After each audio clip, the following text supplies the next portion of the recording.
dahil nga sa assignment ni Direk Rory sa Mayward, di lang batuhan ng lines ang ininsahin nila, kundi batuhan ng titigan at kilig moments. Kasi nga, di ba sabi ni Direk, ang bawat eksena kailangan ng objective. At ang objective, kiligin. Kaya naman ako, lahat ng Mayward matutuwa dito. Titigan, tignan natin ang titigan at naging ensayo and me kulitan moments nila.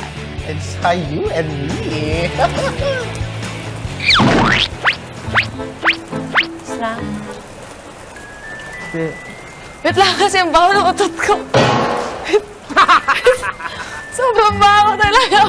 Ang pumunta dito. 5, 6, 7, 8. Nung nakita kita, napangiti mo na ako. At nang... Ay, wait. Hindi pa. Ha?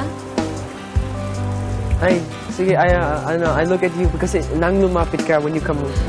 Ah, sige. Okay. So, 3, go.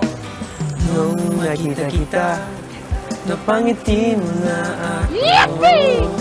At nang lumapit ka, sinabi mo na gusto mo rin ako. At ngayon, gusto kong sabihin sa'yo ang nararamdaman kong ito. Na ikaw ang nilalaman ng aking puso. Baliw na baliw. Don't like that. Baliw ako sa'yo. Oh my. And then I'm gonna do something you're not gonna expect, and then your reaction will be, ano, totoo. Ah, sige. And then, uy! Wait lang. Uy! Acting lang! Alam ko, Sige, wait go. lang, nauutot ako. Pare. Sige, wala. Sige, wala na lang. Uy, ako arte. Sige. You have to sing, ha? Oo naman. You don't always sing. I sing na. You, yesterday... Why? Lang, sing lang. It's not supposed to be perfect singing. Sing lang.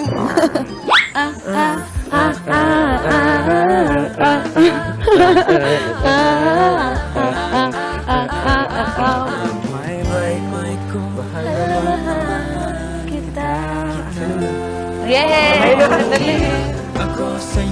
Grabe, ang daming puso sa ating Facebook Live, oh. Nakakatawa yung sinabi niya, Edward, na siguro pag take na, pag actual live performance na, may gagawin daw siya na hindi i-expect ni Maymay para Oh my God. raw yung reaction. Pero nakita mo, nung ginanon niya si Maymay, parang naloka si Maymay, tapos gumanon na lang kay Lagi Edward. Iba yung reaction ni Maymay eh. Di ba? Kasi si Maymay parang, yung pagkagano niya parang totoo na eh. Naku, Maymay, mag-usap tayo paglabas mo, parang totoo na talaga. Tapos aminin mo, B, pag ikaw yung, halimbawa, gagayanin ka. Eh, di ba si Maymay pag gagayanin ni Edward, siya yung, may ganon. Hindi nako-conscious. Hindi ka naman mako-conscious kung wala ka nararamdaman. Ganun ba yun? Oo naman. Tignan natin.